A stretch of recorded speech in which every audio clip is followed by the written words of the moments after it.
Okay, it's working. Thank you so much, my trusted friends, for being willing to watch this. As you know, it's a part of a drama that we're doing at our church where people can go into different rooms and learn about the events leading up to the resurrection of Christ. So my part is the last section, and it is Mary Magdalene, and I need to make sure it's 8.5 minutes, and it's really borderline, so I need to chop out just a little bit of something.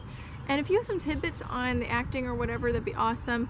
I don't have it perfect, but that's because I'm still 2 or 3 weeks away from performing. So so I can accept your thoughts on how I can modify this and make it better, and I would appreciate that. Let's see here. I think the only other thing you need to know is there are going to be another girl or two with me, but they haven't exactly told me who else is cast. So if I look like I'm talking to somebody else, it's because I'm kind of imagining those girls are going to be there. So what's going to happen is people are going to walk into my room. I'm kind of imagining you guys are that room there, the people. That's why you're a little taller than me. Sorry. Okay, and so when you guys come in, the girls are gonna probably like greet you. You guys will have been looking for me because you want to hear firsthand what happened, what my testimony is. So when the girls come in, they're just gonna kind of bring you in and kind of be like, "You're looking for Mary Magdalene? Let me go get her." Okay, and so then I'm gonna be coming in.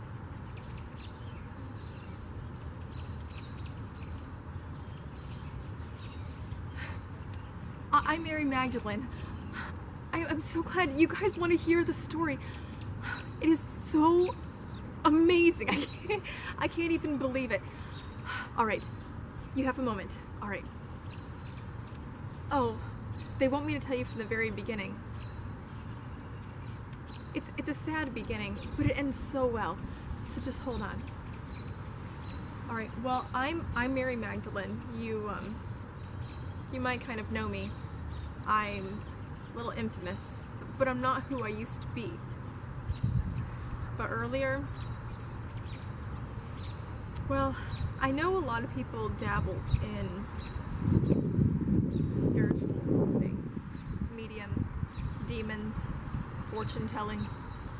Yeah, you know, I feel like a lot of people think they can dabble without getting burned.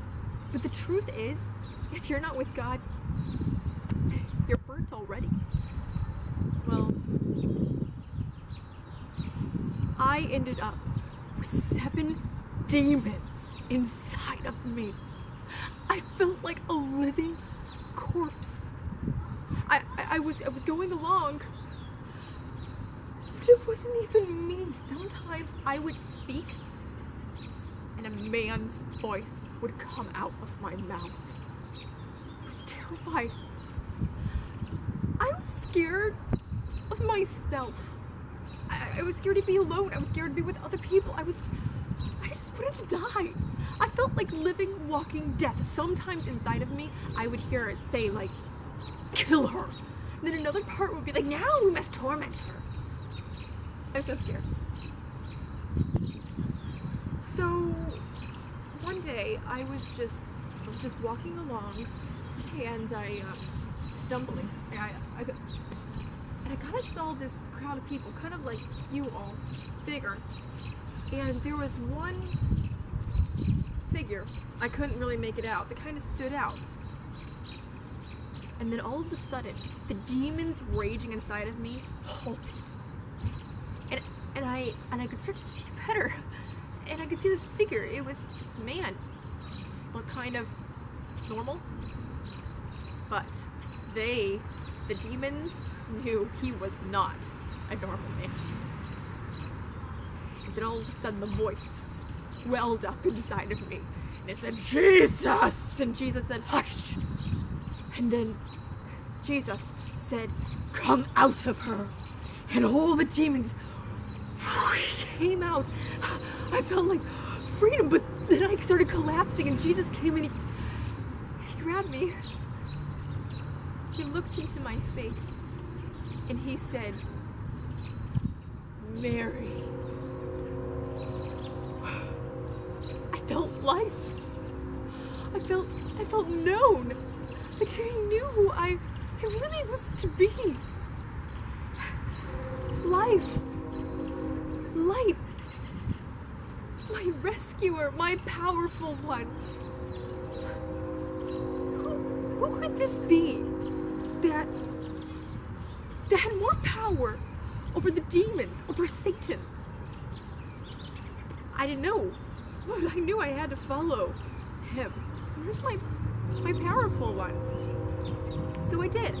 I followed him, and everywhere he went, he would speak truth. And it wasn't always what the people wanted to hear. The religious leaders, they would start to be kind of upset because he would say, "Now you have said, but I tell you." We actually told Jesus a couple times. We said, "Jesus, they're not happy.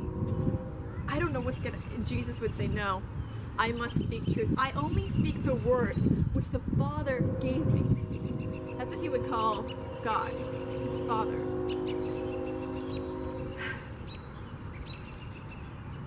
Well, a few days ago, it happened. I was in bed, and they woke up. My friends came in the house, and they got me up. They said, "Jesus has been taken." I threw on my cloak, and I ran out there, and I just getting there, and I could see the crowd of people. I couldn't get close enough. I saw the cross going. By the time I finally made it through the crowds of people, he'd already been crucified.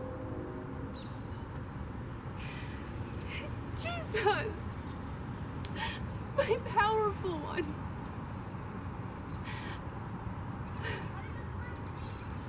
I didn't know, how could they take his life? Is he giving it? He's my powerful one. He's stronger than the demons. And here he is. And he looked down at the people and he said, "Father, forgive them." And in that moment, I knew he was speaking of more than just them. He was forgiving me. And then he said, "Into your hands I commit my spirit." And he breathed. And he was gone. Then we didn't have a lot of time. We needed to get his body prepared for burial. But there wasn't enough time to get it right. He's my rescuer, my life, my powerful one, and there wasn't enough time to get it right. So I said, "All right, I'm going to go and see where they buried him, and ladies, later on after the Sabbath, we can get it right." There wasn't enough time for sundown, but I saw, and then we had to wait all Sabbath long. That was the longest day of my entire life.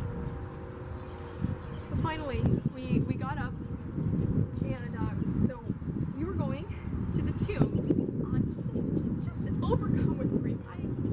I couldn't even think straight. And I told you that I hadn't thought about this, but who's gonna roll away the stone? There was a stone in front, and there was a seal, and there were guards. I'm not sure how we were going to get in there. So as we were getting closer, my answer was there. The stone had been rolled away and been pushed aside, and the guards were no longer there. It wasn't enough that he had to die. Now they had to steal his body and desecrate his tomb. That was, I left. I couldn't handle it. You all, went, but I had to go. So I went and I I met up with Peter and John, who I saw on the way, and they hurried off to the tomb. They were faster than me, so they got there, and by the time I got into the tomb, they'd already left. And that's how I wanted it to be. I just wanted to be alone. Alone with him.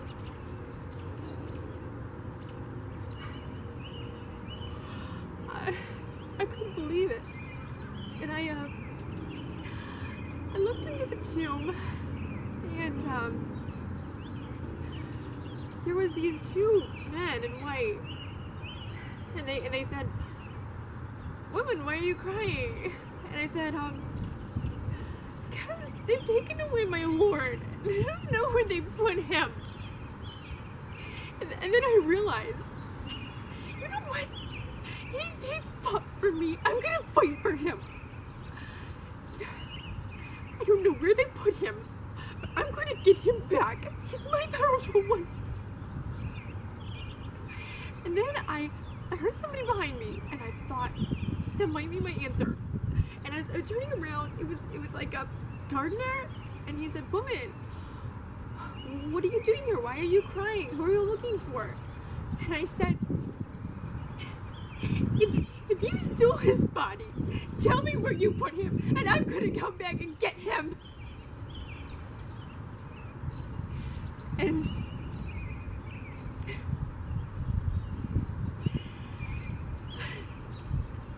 then he said, "Mary." Oh, it was Jesus, my powerful one, Jesus. He had the power over the demons inside of me, and he has the power over death. I started clinging to him, and he said, "Don't cling to me.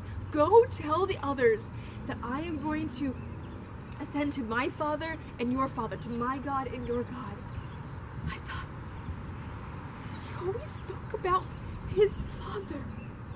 His Father could be my Father. And then I had to go. I had to listen.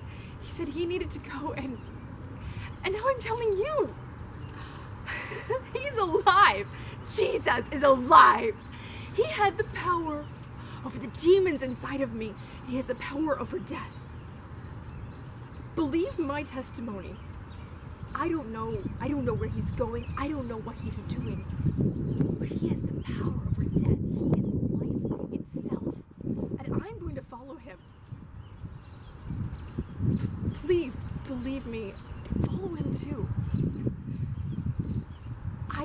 I don't know where he's going.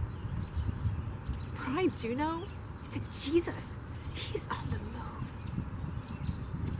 Let's go. Okay, well, something like that. So anyhow, I know it wasn't the best, and I really would have spoken a little bit more dramatically, but I'm outside. It's a little bit noisy. I hope you can catch it all, but that's that for now. So thank you. Appreciate it.